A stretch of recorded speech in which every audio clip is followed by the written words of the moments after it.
Well, welcome everyone. It's a pleasure to get everyone together today to discuss a recent publication from Kush Comics.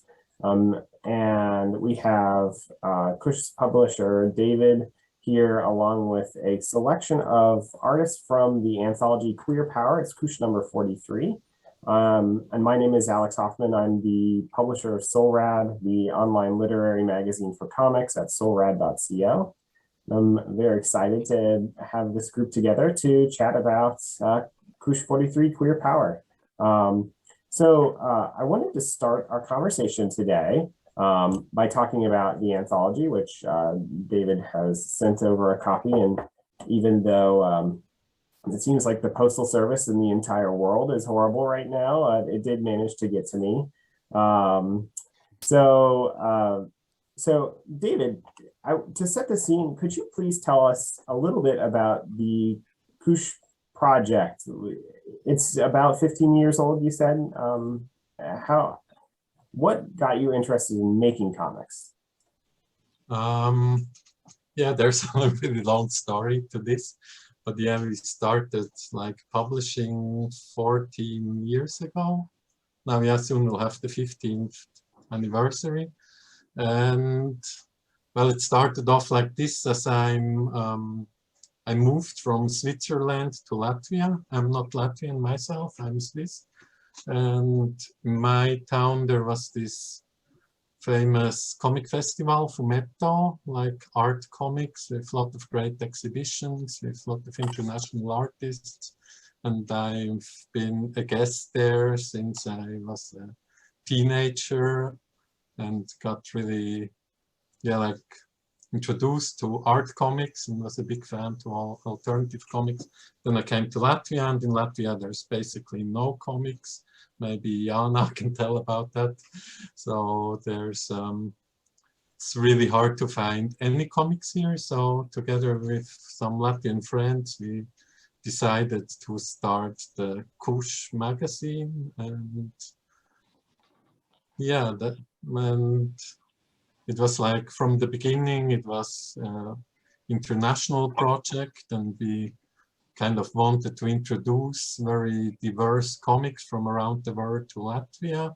And our goal is also like to push the Latvian scene so that Latvians start to draw comics, and in some way we have been successful. There's now a couple of like local artists to make comics also, and yeah, we continue publishing like these anthologies with like very, I think so, diverse artists from around the world with diverse art and yeah, experimental alternative comics, like yeah, big mix.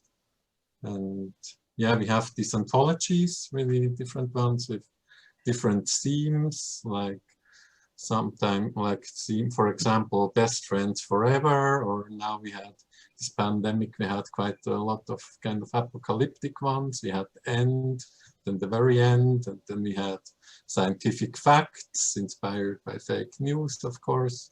And we just had dogs, because in pandemic everyone loves dogs. And so yeah, we always have different themes. Sometimes we also have country themes, like comics from Finland, from Japan. We had a special issue. We had one with only Brooklyn artists. And next to the anthologies, which we try to publish like 4 times a year, but usually only manage to do 3 times a year, we also do mini comics, like the small one, like, yeah, here's some anthologies just to show. Like they're usually like these small pocket size books, 160 pages, like 20 artists. And then we also do, yeah, like these minis, which is like just one artist and some like 24 pages comic. And of them we've done like 100 now already. And yeah, I think we're quite productive with publishing. Next to publishing, maybe I should say, we also do events. We organize exhibitions, of course. And like we have Kush exhibitions abroad or in Latvia, and we have like foreign artists exhibiting in Latvia. And we started 2 years ago, we started a comic residency together with a photo organization. So we're renting a flat in Riga, and we have all the time, like throughout the year, 1 or 2 residents. And yeah, we're pretty active. Like people often ask, oh, why don't you do a bookshop or a festival? It's like enough. Like yeah, we're doing publishing. We kind of have like a whole year festival with like small events where we collaborate with different organizations. And yeah, our main goal is like to spread like different interesting comics around the world, and also like kind of push the Latvian scene to have like Latvian artists publish abroad. That's like a short or already long sum up. So, but I think that gives viewers a good history of what Kush has been up to over the last 14 years, and I think also thank you for bringing up the residency and a few other more recent additions to your astounding amount of work that you do. Field Mouse Press has just recently started publishing books, and I have been in charge of getting one book from art to actually printing, and it is what's the phrase, a Sisyphean task. It feels so. I am always in awe of the amount of books that you're able to publish every year. Today's event wouldn't be possible without the hard work of Eric Nebel, a cartoonist and a person I would hope to call a good friend and collaborator, who's worked with me at SOLRAD, and also has a fascinating cartooning presence both online. Eric, thank you for getting all of us together. When you approached me about this session, what were you thinking? I wanted to share your perspective. Yes, my main idea was to promote the beautiful anthology here that was published, the Queer Power Anthology, which we're involved in. And I thought that maybe, since I worked with you, Alex, on SOLRAD when I was putting some of my comics on your website, I thought maybe you could help us promote the anthology by doing this. And maybe people would want to watch, interesting people, interesting artists from around the world talking about their work. I thought it would just be kind of a fun thing to see and to do. So that's the story. And what more do you need than that? I think we have got a fabulous and diverse group of people here today whose work, frankly, this is, in my view, and no, I'm not trying to cast shade on previous editions, but this is quite possibly one of my favorite editions of Kush so far. There's some really remarkable art in this book. And so I'm very excited to have a chance to talk with all of you about it. So the going back to David for just a few seconds, the anthology theming, how you come up with the themes for anthologies, for this specific anthology with the theme of queer power, how did that come about? Where did that come from? What was the driving force behind that decision? For this specific issue, it's actually a bit connected to Latvian politics. I guess the LGBTQ rights here in Latvia are it's quite difficult. I guess they're like discussing for a long time to get partner laws like into Latvian law, so that gay couples can marry, for example, but we're still unfortunately far away from that. It seems it gets rejected every time. There's like some people initiatives once in a while, and we just thought like at least we can do a little thing to start like just showing like diverse comics from diverse LGBTQ people, and have this collection to start maybe some small introduction. Actually, in this issue, we got some government funding for it, and we printed the double amount, and half of the copies we're distributing for free in Latvia all around the country, just to get a bit, no. Yeah, it's like 1,200 copies, not much, but at least some little thing. But yeah, or like usually we try to have like really diverse comics, and we like try to have diverse themes, and like, yeah, have like diverse authors. We all the time publish LGBTQ artists, but for this issue we thought we just give like the whole issue dedicated to LGBTQ artists.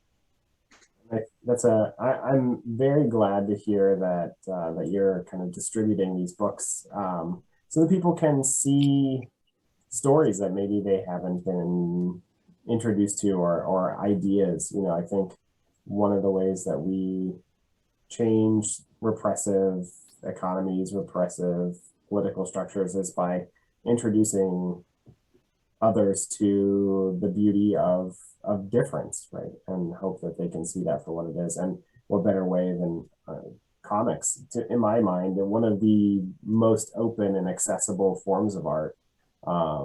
It seems like, even though they are very difficult to make, and I have not been one who has made a lot of comics, but it seems like they are extraordinarily difficult to make and can be read in seconds, and that is part of their joy and beauty, even if it is a little bit frustrating for some authors.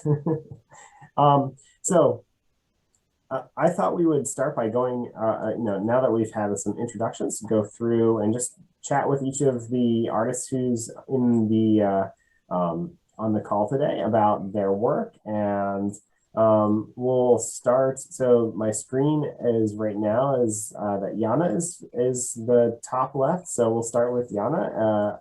Could you tell us a little bit about your work and who you are? And I'll try to, on my screen, try to display some of your work.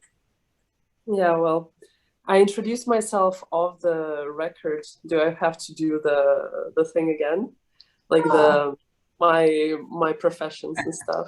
No, tell us whatever you would like about yourself and the comic that you contributed to the anthology. Yeah, I was trying to dedicate part of this day today to kind of like think over what I can talk about, and then I kind of kept postponing the kind of like the you know, the planning for it, and then I feel a little bit empty-handed, and it's going to be a lot of improvising, I guess, of like trying to talk about my stuff. So what I say is like, it's I haven't thought it through that well, but yeah. So my comic in the anthology, I think it's one of the most like,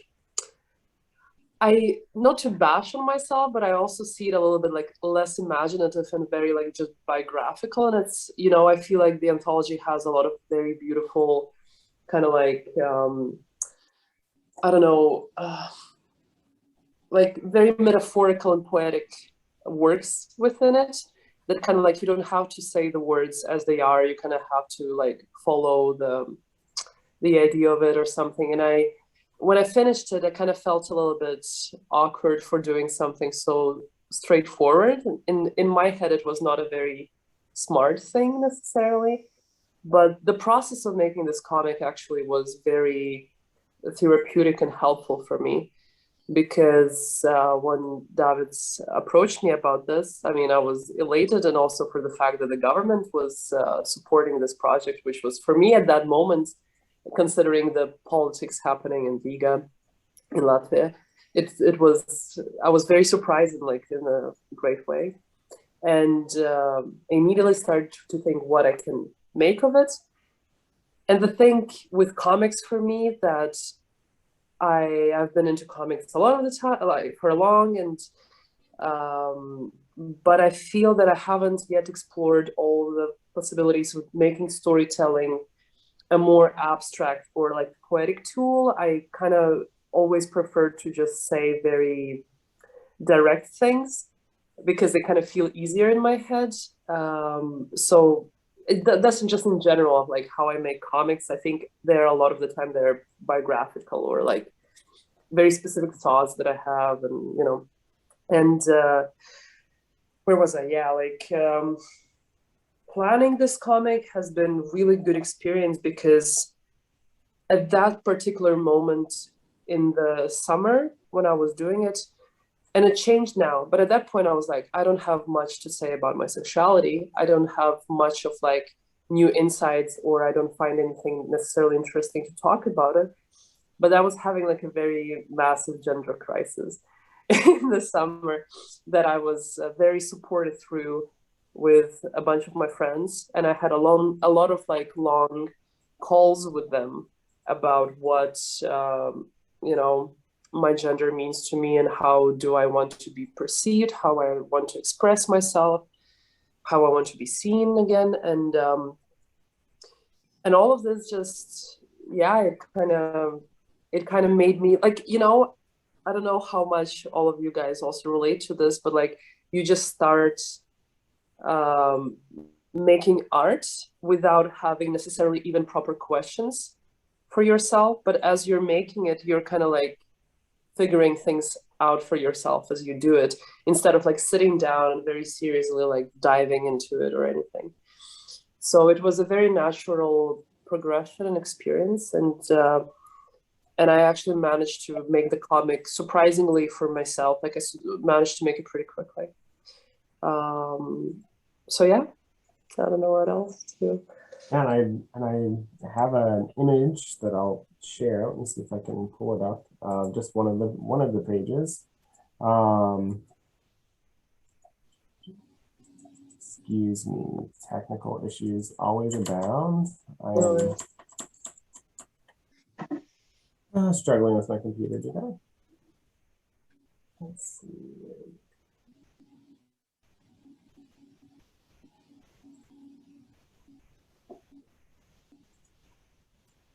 And so, yeah, I think the things that you just talked about are very, very true to the comic too. I think it is, unlike some of the other work that's in the anthology, it's much more, I would say, much more direct. And here's an image.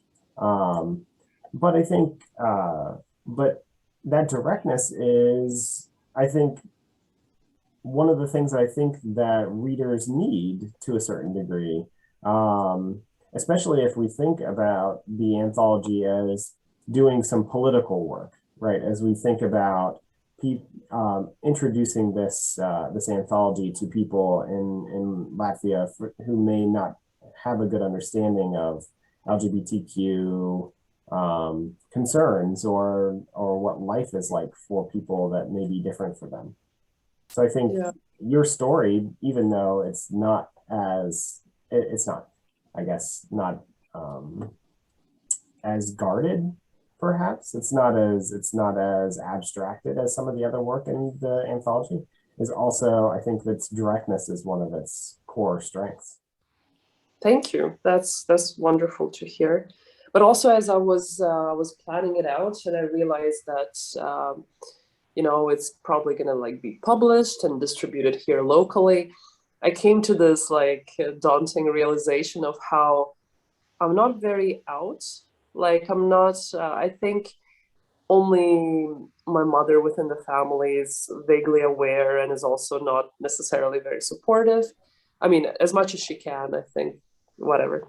But a lot of the network that I kind of have in Latvia, I don't think that it was very, I didn't really do like a coming out. I didn't feel it necessary for myself. And I started having a lot of nervousness about actually putting out such a story that I can't really, like, it is what it is, you know, it's what I kind of think is on there, instead of being a little bit more veiled in some like, I don't know, some more vague storytelling or something. So I kind of had like a little bit of anxiety about it, but it feels fantastic to have your thoughts and your work and your ideas published like this, and also accepted. And I had a few people that I know here that we only like been at the common hangouts or something, messaging me privately about how they saw the comic and they loved it without any other questions or comments. And it's just, like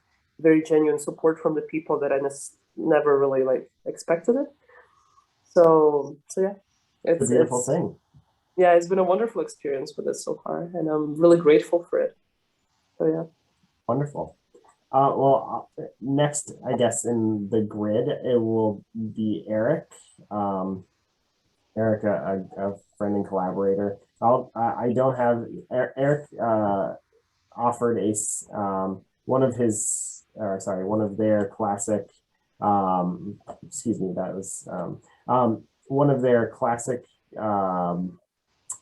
comics that is wordless and also contains multitudes. I'll just show an image of it here to viewers. The final page of the anthology. Eric, tell us a little bit about your process and the way that you create work. Yes, so this particular comic is very much in the vein of the work I published on a daily comic strip on Tumblr from 2012 to 2017. And I can show just a little bit closer the kind of characters that were part of that strip. These characters are very fluid, as you can see, and the part of, I guess it's just part of expressing how I was sort of realizing my own gender fluidity myself and expressing that through my comics. And for this particular comic, for this particular book, I basically didn't even think about what I was doing. I just started drawing and it just came out because I went with just the feeling that I was feeling at the time, which was really so happy to be a part of this Collage Comics. Am I saying it right, David? It's Collage Comics, right? Okay. I think, what does that mean? It means like, does it mean something? It means like kiss or something in Latvian or something? It means psst, like be quiet. Yeah. Because there was no comics, I was like, psst, read some comics. Push. That's great. Yeah, the word kush to me, I think when I ever heard it in America, refers to a marijuana plant. I don't know if you're aware. Yeah, kush is like yeah. Yes, unfortunately, I've heard of that after. I don't think that's a problem though. So we have another magazine in Latvia that's called Popper, but I'm not sure it's connected to poppers or to the philosopher or whatever. Yeah. Wait a minute. Did you say popper? Yes, popper. Wait, what is popular, or what was that last thing you said? Yeah, Popper. It's an illustration magazine from Latvia. Okay. So, but I'm not sure how they chose the name. But yeah, we didn't because of the drugs. It was really like the drug magazine. Anyways, so I've been a huge fan of Collage Comics for years. I think I really think that you are like one of the best comics publishers in the world right now. Just the idea of taking a cartoonist from around the world and putting them together in a book, it's so mind-blowing. I mean, every anthology I see, and also those beautiful little minis you put out, they're so unique and so perfect. So yeah, I was so thrilled to be a part of this anthology. Is also because some of my friends in Portland, Oregon, where I'm at, have been published by Collage Comics, like Daria Tesler and Sean, who is here too. Sean has been doing some amazing work for you guys. I just like really impressed with your work, Sean, recently. So good. And so I was just so happy to be a part of this, like I think that was what was expressed in my comic, just the thrill of being, in this book is what the emotion, I think, that it was being conveyed in the comic. And so I often think about your work in terms of not just like, well, I'll say it this way, is that there's something very spiritual about your work, but in a kind of like in a yeah, spiritual is the word I'm looking for. Connected to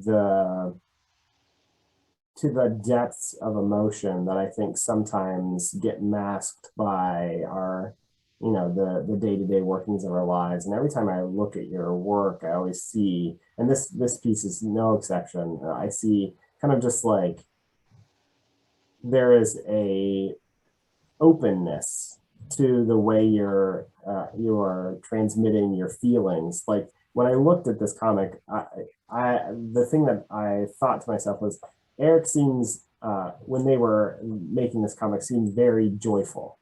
That was the idea of joy came directly from that piece. So I feel that quite a bit about your work, and also the palettes you choose are always so fascinating to me. Could you talk a little bit about how you choose your colors, how you think about that sort of thing? Wait, when you're in the room with Eric making comics, it is like exactly like you just expressed. It is extremely joyful to watch Eric work. Yeah, I should say for Sean, he organizes get-togethers of cartoonists. So yeah, we the spirituality also, Alex, that you mentioned, I feel is a part of my work and everyone that all the cartoonists that we hang out with together. And also, I think also in this book and a lot of the comics that from Kush is like the really intense emotions. I think there's a really kind of emotional aspect of this particular anthology too. But the combination of the kind of like strong emotions and the spiritual kind of feelings, I'm glad you picked up on that or noticed that or felt it, because that is an important part, I think, of what I'm trying to do. As far as the colors go, I'm really interested about how colors show up when they're printed on a page, because for about 5 years when I was doing a daily online comic strip, doing digital art, I experimented with just how you can use colors to create certain effects on the computer screen. And so now the more that my work is being published in color on print, I really have to think about, okay, this is going to look different when it's printed. And I'm starting to get to a point where I'm more confident about how it's going to look when it's printed. And so that's kind of definitely a process though, to get to that point. And as far as choosing the colors, I'm very influenced by the idea that I read this book. It's called Environmentalism and Pop Culture, but it proposes this idea about narratives in popular culture. And I think it's really true. What it says is that traditionally in American and Western pop culture, a lot of our stories, the darker colors are associated with kind of negativity and something that, often is like an evil character is to be a darker color, or something that's more savage. And then the lighter colors are associated with civilization, and so there's like kind of like a racist ideology that is actually underpinning in a lot of coloring that we don't pay attention to. But even in a lot of fantasy stories, like it's the dark character, right? The dark colors who are evil. And so I really am I think that it's time that we need to be more conscious of the effect that kind of like the symbolic meaning of our colors that we use when we're trying to like depict, I don't know, good or evil, or things that we associate with that. So that's part of it. And then the other part is just the feeling that I get from colors is that, seeing different colors on a page, I think there's a direct kind of relation to a color and a feeling and how the way colors can combine to create feelings. And so I do love just colors. I like old comic books, old American comic books that are very just kind of like saturated with color and just kind of really just too many colors and bright and in your face. I just like that. And also I also like just kind of the flamboyance, the aspect of just like in your face colors, like just kind of not afraid to, to just be bright and shiny. So yeah. Well, to a certain degree, your work with these deep and bold colors, there's almost like a synesthesia to it, if I can use that word. There's like this sensation of a depth of feeling, or perhaps like eliciting responses from other senses that I get from your work. So Thank you. That's nice. Thank you. Next in the grid, we have a lovely 3x3 grid. So I think the comics gods have smiled down on us today. We have Barak with a really just absolutely stunning piece. Barak, tell us a little bit about your work and is this paper cutouts or did you like there's such a beautiful texture to the images in your work. Could you tell us a little bit about that? Yes, it is paper cut out, no digital. The reason actually when David asked me to contribute to this issue, I was overwhelmed with work. I had so many work to do, and I was at the same time so happy to participate. So I chose only 4 pages, the minimum, and I also choose the collage technique, which is the simplest for me. And what I do usually is I always collect any kind of paper I find. Like every day I collect. And so I have a stock of different papers with different textures. And yeah, it's very easy for me to do it because I'm making collage for years now. One other thing is that I didn't really have the time to go into something complex for this anthology. So I took a very simple situation I describe in my 4 pages about child souvenir, child memory. And it was also a scene I have used in my last book, Dans le Taxi, and I made a kind of extension of this scene. It was this memory of me in a grocery shop, and where the how do you? Sorry, my English is very bad. This guy. English is wonderful, I think. The guy of the shop asks me, "Are you a boy or a girl?" And I don't have the time to answer. My cousin goes into the shop and he answers for me. That was a real story. So, and I just took this situation and made something very simple out of it. Maybe I can show you, if you don't mind, this sequence of my last book I'm talking about. Just a second. Please, yes. Yeah, I would love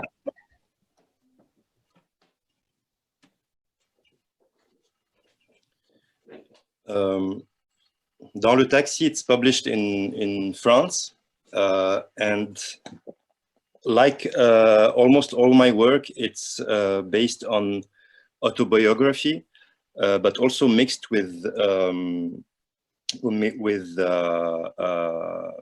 fiction, and so everything is not true. So it's a story about it's a story about my childhood, and this is the where is it? Here is the scene of the guy who's asking me, "T'es une fille ou un garçon?" in French. It means, "Are you a boy or girl?" It's just this souvenir, and I wanted to develop it and make an extension of this scene in the anthology. Yeah. It's, to see your work in that other in kind of a drawing mode, and then to see this collage, I am just utterly entranced. To see the perception of the same moment in two different modes is quite lovely. Thank you for sharing that. Tell me a little bit about your work in collage, because I think that's such a it's something that we see somewhat in comics, and one of the cartoonists that I work with regularly, whose name is Tom Lake for SOLRAD, does a completely collaged comic called Near Death Flying Turtle. That's one of my favorite things. But tell me about your history with collage, or like what draws you to that. I started collage, I think, something like 10 years ago. I like it because you have a vision of reality, which is I don't know. It's a vision of things, and it gives you the opportunity to how do you say, you know, like collage, it's an art by itself. I mean, even out of the comics, it's something where you can put two different things together, or many different things together, and you create a new meaning out of the combination or the association. And here it's like, it's more representative of, it's a realistic representative way, the way I use it. But in the same time, I find in some textures and in some paper, some colors, some black and white, oops, ¿qué pasó? What happened? You're still with us. Yeah, okay. Something went on my screen, I don't know. So yeah, in the using of these textures, sometimes you can be surprised by the result of the collage.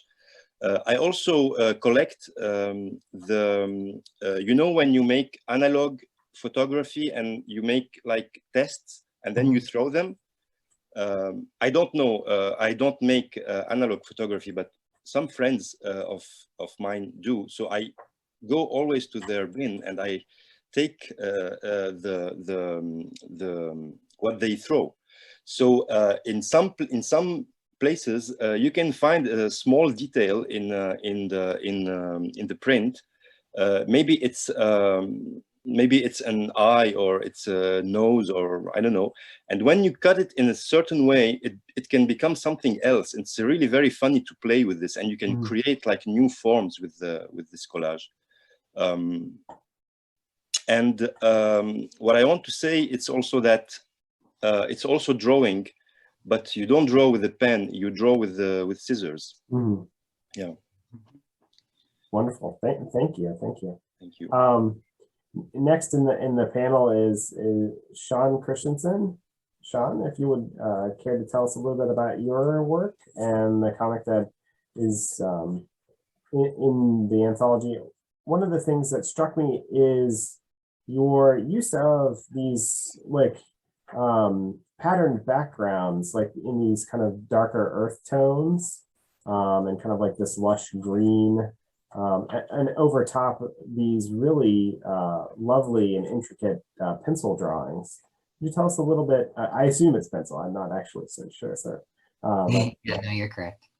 Please tell us a little bit more about your work in your show. Well, in the story itself, there's a quilt artist that I refer to in there, who's like a TV personality in the United States. That I really like, and I grew up watching, similar to the character in the story there. And by complete coincidence, the background that's kind of muted underneath everyone is a quilt that my mom made, which is the quilt behind me. And that was not intentional. I'm trying to think.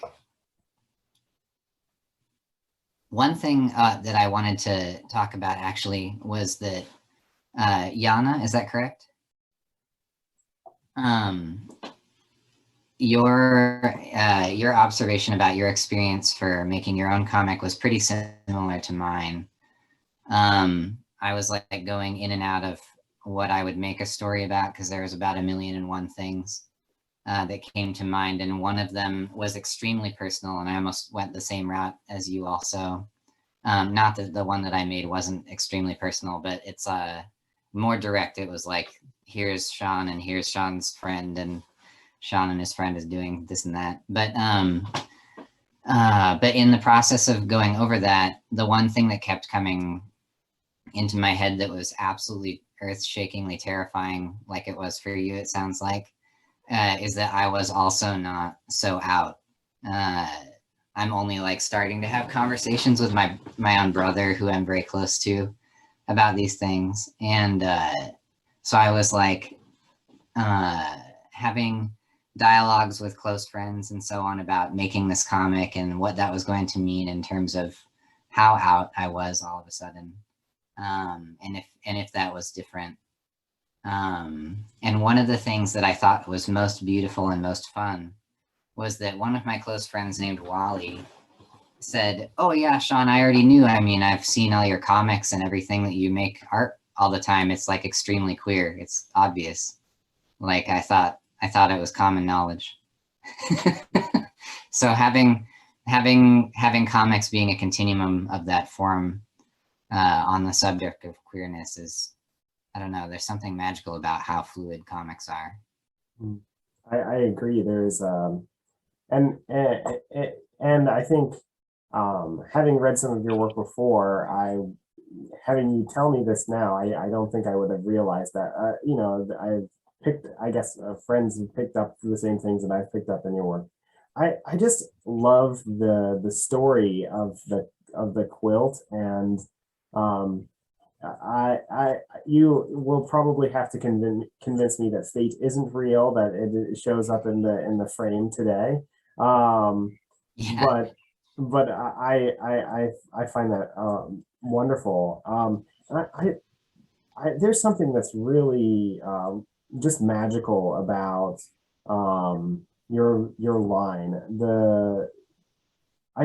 It just feels so delicate, but then also so assured. Your comic is just like just a wonderful example of pencil line work that we don't see a lot in the American scene. So I really appreciate what you've done with this comic. Oh yeah, thank you. Yeah, the pencil thing has always been like a funny struggle for me, because I'm often drawing in a public setting with friends. A lot of comics making, at least in my past, obviously in the pandemic is different, but has been that I'm working actively on projects around other people. And most of my printed work has been with pens or ink, but everybody's always like, your pencils are so strong, like there's such a life in these lines. And I could never figure out how exactly to make that work in a comics format. Plus there's a really famous comics artist here in the United States from Providence that I won't mention, but makes most of their work in pencil. And it's very difficult to make work without someone drawing those lines as like some kind of a inspirational aspect, whether it is or isn't. So that made me kind of evade it for a really long time, but really recently I'm leaning hard into it and it's feeling really good. There is something weird about those very like instant marks that come with the pencil that feel very alive to me. Mm-hmm. And that's I often love pencil work for that reason. Sometimes I think the inks can sometimes deaden living drawing if they're not applied appropriately. I find that to be the case sometimes. So yeah, I light box a lot, using a light box to ink work, and there is something in the translation between the feeling that you had the moment that you drew it and then trying to redraw it again, even though you're drawing right over the top of the same lines. The emotional effort is not completely there, and removes things, at least for me, a little bit. And that drives me nuts. I'll like stare back and forth at them, trying to figure out how to get that power back. So working directly with the instant pencil is really nice. And I think you can feel that emotion a little bit. You can feel the power of that come through in this work. So, let's see. Anything else? I'm sorry, I looked like I cut you off there for a second. No, that's good. Okay. Well, but can I add something? Because I thought it was such a sweet little moment when you told about your friend saying how they saw the queerness, your queerness within your work like that. And I wonder how all of you guys also feel on this, because for me, I saw that I exhibit so much of my own, let's say, queerness that I will assume that everybody knows when I literally will just draw a cat and I'll just post a picture of a cat on Instagram. And then I will be like, yeah, but clearly everybody's aware that I'm gay, or something like that. And I had situations where, people were like, no, not at all. I really didn't even think on this or something. So in my head, it's a little bit of like the opposite of your situation, I feel, where the friend was the one to recognize it. But for me, it's like, I'm shocked when people don't, but I don't know. It's just something that I want to kind of like open into maybe discussion or something. Anyone else have these similar experiences where someone has looked at their work and said, oh, I knew this or felt this from your work? I guess I can say something. Like when I was a kid, I was like super flamboyant and obviously growing up gay kid. But when I said my mom was like, hey mom, I'm gay, she was just like, no. And a lot of people also actually were shocked. They were just like, no, it's just a face. And I was just like, no, it's not. But anyway, but there were also other people who were just like, yeah, duh, why are you telling me this? I don't need to hear this. I know this already like for years now. And it was years before I even like open up to myself. And it's like, yep. And I was not even doing like comics that much. I was just like drawing pretty much fantasy characters. And they're just like, yeah, it was screaming gay. And it's like, oh, interesting. So I have kind of like 50-50 experience. Like some people said like it was a face. Some people said like it was screaming from my work. So I'm on the both sides. Well, this is probably a good time to talk about your work in the anthology team. Tell us a little, tell us a little bit about what your comic. Yeah, so this story actually comes from my summertime sadness. That at one point in beginning of July, I started to feel very melancholic about summer. That like because it's the first summer in 5 years since I finished my school, and that I wasn't working all 5 years, like in my last year at school, and after I was working all the time at the office because of working visa that I have here. So I never really had the time in summer to just like rest and enjoy myself and just like to create my art too, because I was always doing it after job and a free time. So this year I finally got permanent residency in Czech Republic. So I decided to just like, whatever, I'm gonna rest, I'm gonna chill, I'm gonna focus on my soul and art this summer. And I had some savings. So I was indulging in my life. And in July, I suddenly got this feeling that's like, oh, wow, summer is going to the end. Like it's coming to the end so soon. And I was sharing this thought with everyone because I thought, well, we're all friends, so it's okay to share, right? But who would know? Everyone was just like, oh, Timur, shut up already. Summer just begins. This September is also summer, blah, blah, blah. And I was just like, gee, chill. I'm just sharing my feelings. I'm just feeling sad about it. Like, this is how I feel. And it's like, oh, shut up. And then August came, I think it was 3rd of August. And few of my friends were just like, oh, summer coming to the end. what are we gonna do? I haven't done so many things. And I was just like, what the hell? What the hell? What's going on here? Like when I was saying this, you were telling me to shut up. And right now, what do you expect me to do? To listen to you? And they're just like, well, Timur, you know what? It was July and now it's August. So it's very natural. So I was like very surprised.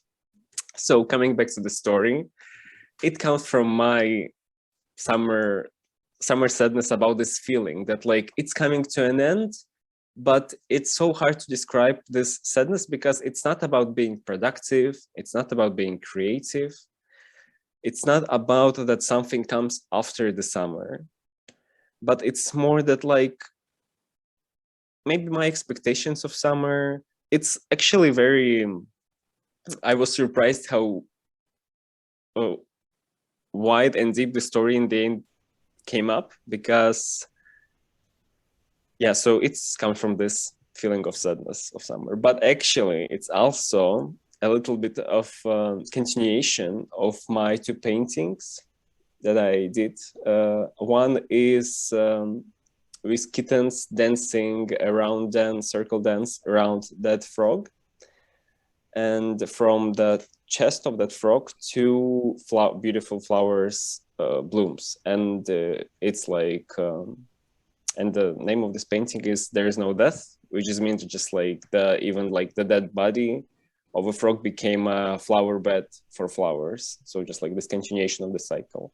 And there's another painting where there's the frogs already dancing around the puddle. And in the skies, there's a cloud with the thunderbolt in the shape of this frog who died, like as an angel, as a spirit who ascending to the heaven or whatever, and saying, and the frogs by their dance saying goodbye. Mm. And this comic, so we have a story of this kind of death, the moment of death and the farewell moment, but we don't have a story of the froggy who died. And this story is actually this experience of experiencing death pretty much. Mm. Because for me, it wasn't death. I never experienced death in my life, but it was something dying in me, honestly. And I showed this to my friend. I actually also consulted with Jana while I was doing this because I was very unsure if it's okay for this anthology, because I was just like, is it queer enough? Is it good? Can I send it? Is it like, can you validate me? And she was just like, it's fine.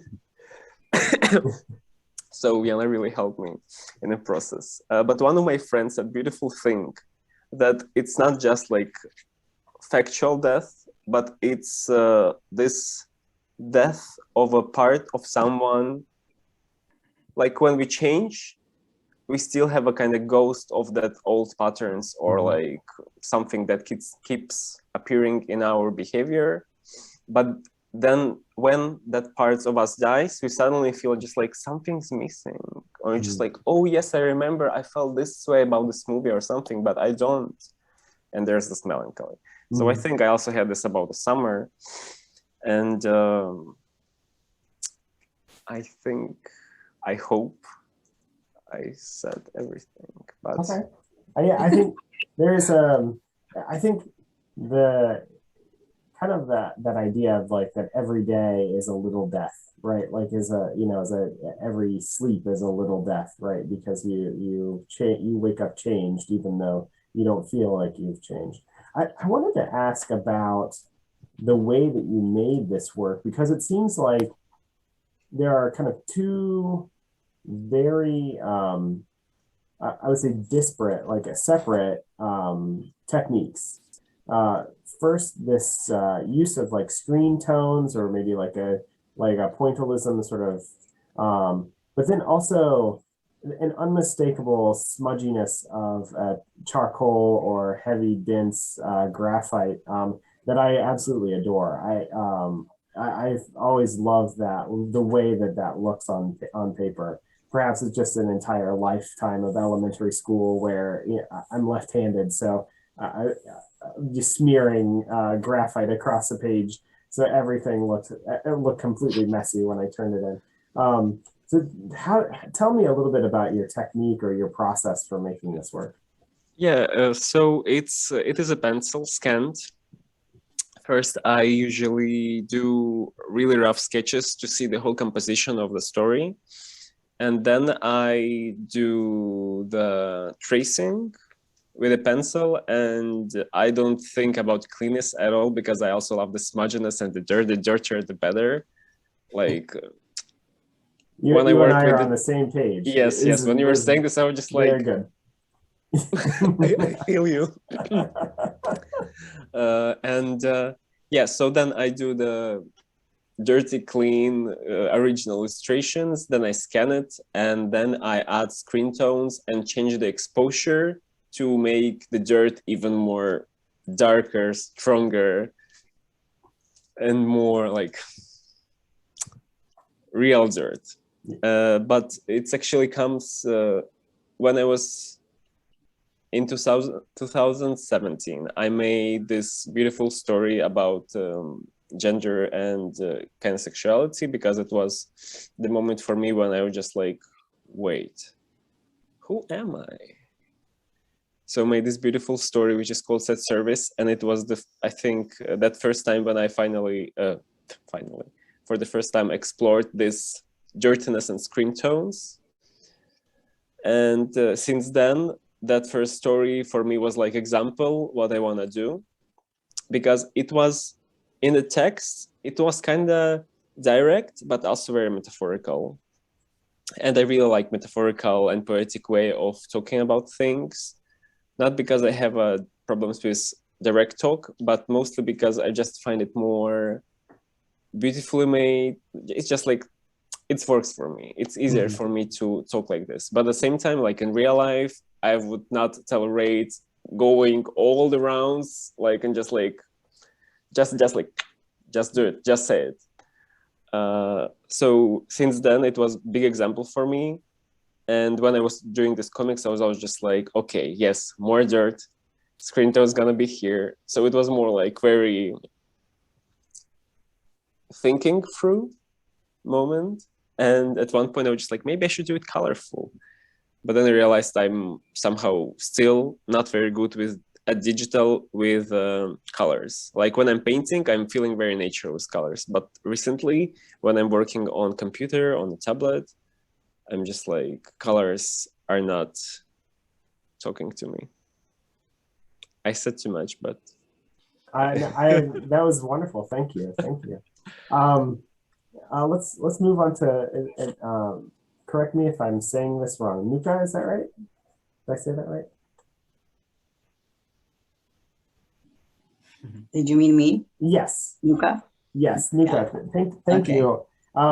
Tell us a little. So you have one of the earlier comics in the anthology, and I'm struck by your color choices. I'm struck by the kind of one of the things that I was actually really struck by was the way that your words in the speech bubbles like fall out of the sides. That's such a interesting formal thing. I don't think I've ever seen someone do that before. Clearly it was intentional, and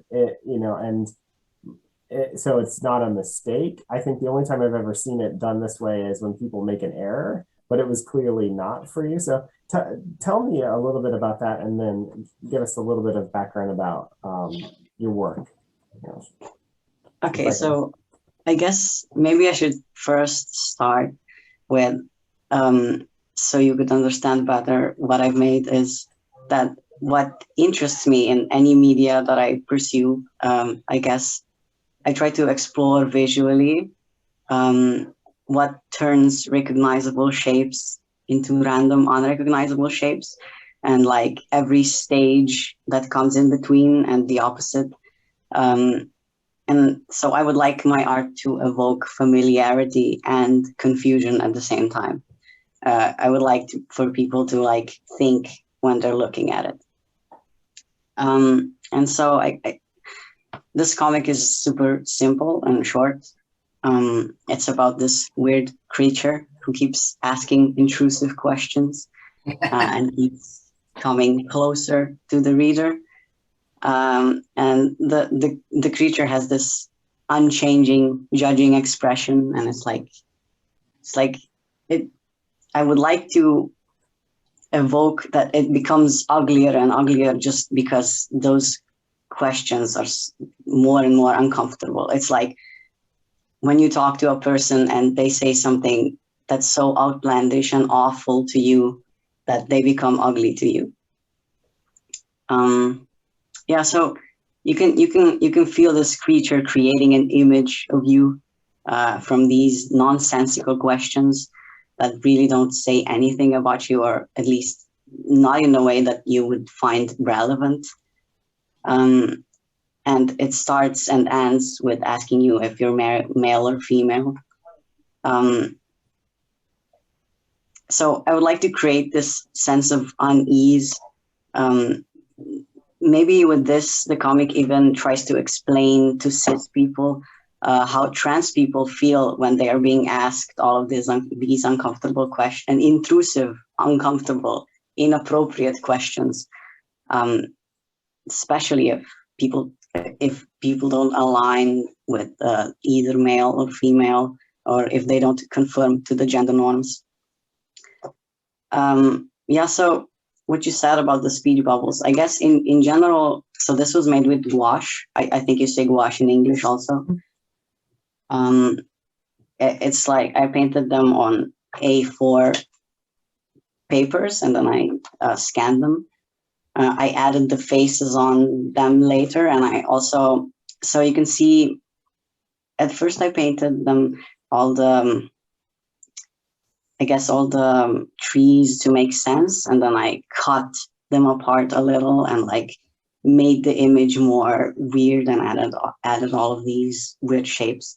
And the text was added later also, so it was, yeah, definitely intentional. I kept it like you would keep a font without like editing it. I guess in general this how this comic looks is like kind of like a child would make it, and it may look joyful even if you don't actually read it and like get familiar with what's happening. And I guess I kind of try to do that with text also. Yeah, I think perhaps page 22, which is the last page, is extraordinarily unsettling. When I was reading it, it's remarkable. One of the things that I love about anthologies, especially the ones that that Kusha has put together, is how varied in tone they can be, but then also how much people can pack into such a short space. And your sense of you saying that the character gets uglier and uglier as they get closer and closer. To me, I definitely felt that spirit of intrusiveness, like asking these questions and then getting closer to you and closer to you and feeling unsettled is a good word. And I think your discussion of your process, the face on the creature, was that like, did you take water and smear it, or was that like an ink wash, or is it all gouache and just? the face is aquarelle. Okay. That's why it's wet on wet. Is that how you say it in English also? Yeah, so that's why. And I added it later on the actual pages because I was afraid of messing up the page if I did it on the. It's just I could also zoom it in more, and so you could see the texture. I just liked this process. It's remarkably effective, I think. You know, it works very well, and I think this thematically just comes together quite lovely in a quite lovely way. So thank you. Thank you. I'm super glad. And then last but not least, help. My apologies if I say your name wrong. Is it Sabine? Is that right? Or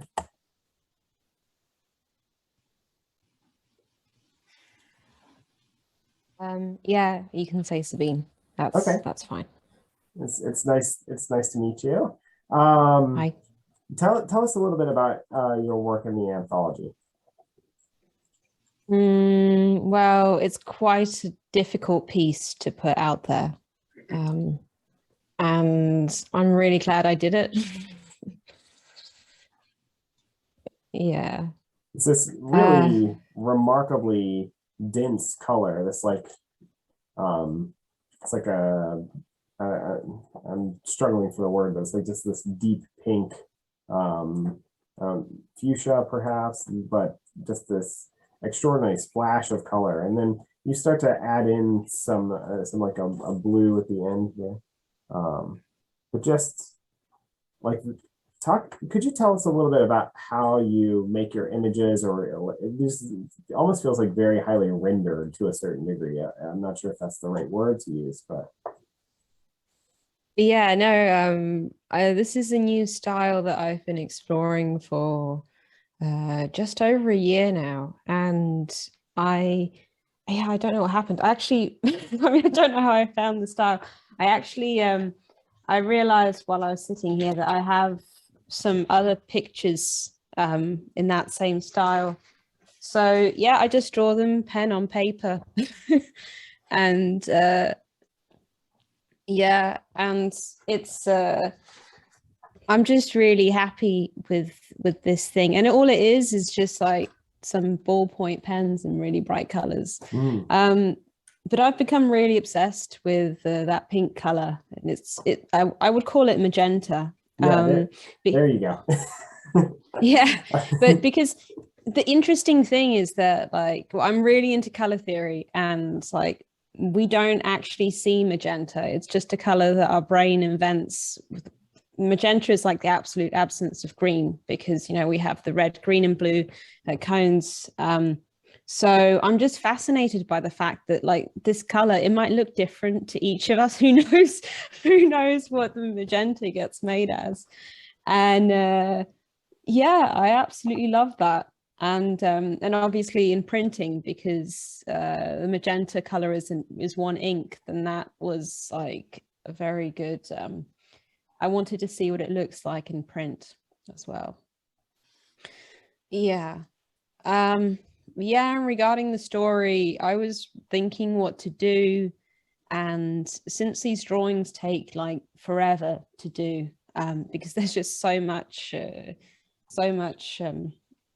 strokes go into them, I end up thinking a lot about everything whilst making them. And whilst there was like initial pencil sketch, there were, I don't know, 12 different ways to finish the comic, and I'm really happy with what has come out.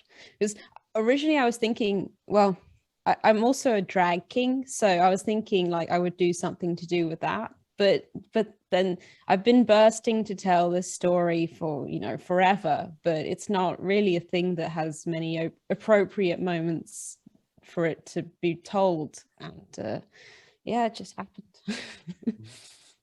And I think that is that seems to be a through line for a lot of the stories in the anthology. Is there's this the difficulty of some of the of expressing yourself or expressing your true self, and being able to find both the space, and then both the mental space to do it, and then also the actual physical space to print it, I think is fascinating.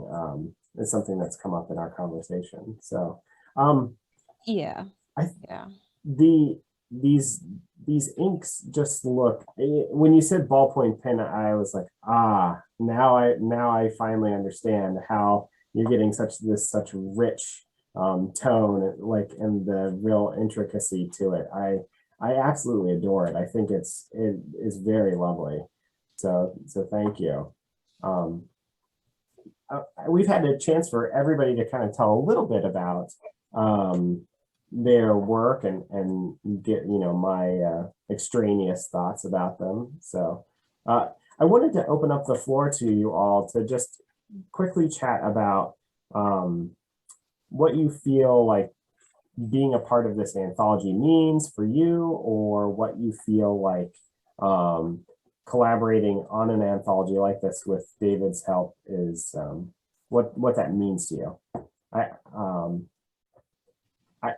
Eric already told us, I think, but I'd be happy to hear anybody else's thoughts. I would also be happy to hear Eric's thoughts, by the way.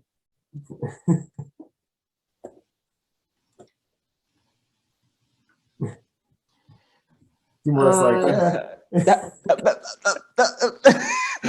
it's always like hovering over the mute button and like looking everybody in the eyes, like are they also hovering? Like that was, and it's just so much Zoom stress. But first, I actually also wanted to share some like very personal connection with what Kush has been for me, and I think I've recently also told David this at the bar.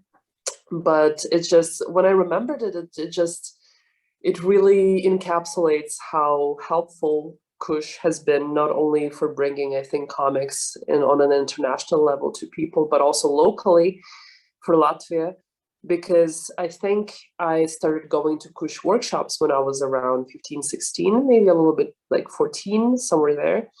And I was very much in like a big, I don't know, I've been very depressed mostly as a teenager, and I had a very big difficulty like finding peers, and especially people who will draw and also will be into the same, like in my head, like weird shit that I would be into. And I'm for some context, I'm like from a Russian speaking family, and I've never really had Latvian friends here, like people who speak Latvian. And then my first Latvian friend, I found him actually through Kush workshop. And I've always like treasured that so much. And then later on, especially right now, since I've been in Denmark for a while and then I came back, Kush has been like a really wonderful space for meeting like-minded artists and people.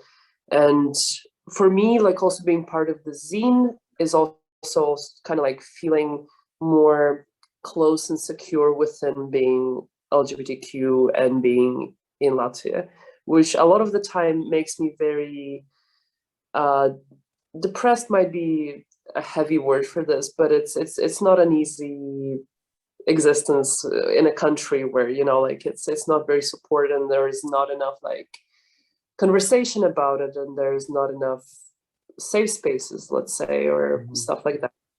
And seeing a lot of like local queer artists has been very uplifting, and, you know, like it kind of like eliminates this feeling of loneliness within this country, because for me it's been ongoing question about like, do I want to be here? Do I want to keep living here if I feel like there is no future within a lot of like my self-expression or something like that? So yeah, I hope this was this made sense. But for me, it's very much a feeling of closure with people who share similar but also different in like a very wonderful way, because I think like one of the best things is like how there might be like an umbrella term for something, which, you know, also might not everybody be comfortable with that umbrella term, which is fair, but like there being an umbrella term for such a variety and difference of people and their experiences. And it's just, you know, especially in pandemic years, it's been, you know, there's a lot of conversation about like the loneliness and isolation and inability to connect and blah, blah, blah. So this has been a really good kind of like a breach within all those needs of connection, I think. So yeah. That's beautiful. Thank you. I wanted to say I knew about Kush long time ago, because I often go to festivals like in Angoulême Festival, and I have seen this magazine before, and it was really very honoring for me, and I was very happy to when David asked me to participate. And I also want to say that I'm part of a Lebanese collective called Samandal, based in Beirut. And actually we have a very similar story. We also started like 15 years ago. I wasn't there at that moment, but it was also started like 15 years ago. And we publish people from all over the world. in 3 languages, Arabic, French, and English. And next year, anthology will be a queer anthology for, so yeah, that's nice. It will be directed by Nino Pauli. It's also Nino Pauli who showed me his work in Kush, you know, trans-German artist. So yeah, he will be the editor-in-chief of this queer magazine issue for next year. Wonderful. And I think, and I'm sure that I see David trying to hide from the camera a little bit as people are saying wonderful things about the work, but I think there's something beautiful about being able to find the connections that that the anthology has given them, and I think there's something. I certainly have quite a few cartoonists whose work I first found in a Kush anthology and then tracked down everything else that they've ever made because of it. So I have that experience, and I'm sure that some of you might have also. Yeah, here in Oregon, I've had a similar, like, large amount of friends that had been in and out of the anthology across years. But I think that my first interaction with Kush was because of some Eastern European friends of mine that lived here briefly. And then also a friend, John Porcelino, was actively distributing them in the United States a lot. For, I think, David, are they still? I think John still carries a lot of your books. But what I remember explicitly about Kush being really special was that I taught comics academically here for a few years, and I did sort of the international portion of the program where I would try to freak people out by showing them what comics were all over the place. And when I would spread out the Kush books, the students of completely varied age from, 18 to 60 would just make everybody glow. Something about, like, the colors and the, like, real, like, just sort of like endless possibilities that are presented because of the rich sort of like diversity of people inside, really got people excited. I think also the size plays some role. There's something special about pocketbooks.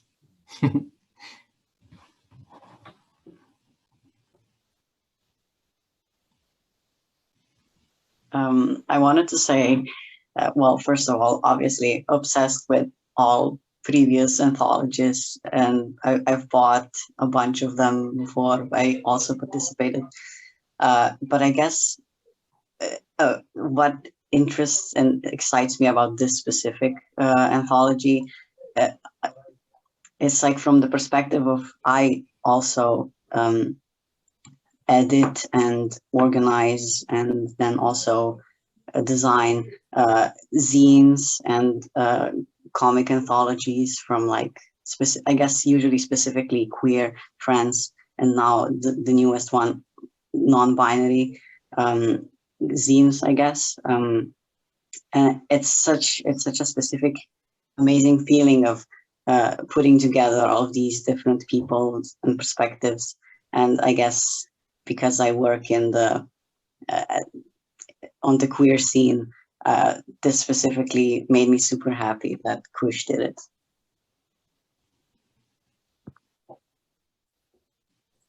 Well, I think that is a beautiful place to end our conversation. Any final thoughts before we all go? Please go ahead. Yeah. I just couldn't turn on the sound for some reason. But for me, participating this year, like in this issue, was like pretty much dream come true, because I found out about Kush here when I moved to St. Petersburg, and then after a few years I came to I came back to Boomfest, and there was actually David's presentation. And Boomfest is a comic and comic book festival in St. Petersburg. And I was like also very agitated about it. And me and my friends, because back then there was like this company of friends who was doing comics, and I was there, we were talking and sharing and stuff. And since then I was always like checking Kush if there was like some open calls and stuff. And I was like, oh yes, there's open call. And of course I was always like late because of the school, because of like some financial or whatever problems is. And my head was always somewhere else. So at one point, we were just like, you know what? It's okay. If it's not gonna happen, it's fine. And this year, my friend, she said if she can recommend me to David for this new issue. And I was just like, gasp, please do. So for me, it was amazing. I mean, first of all, amazing chance to be a part of a queer power issue, and also be a part of like Kush issue, like in general. So I'm very thankful, and Kush is amazing.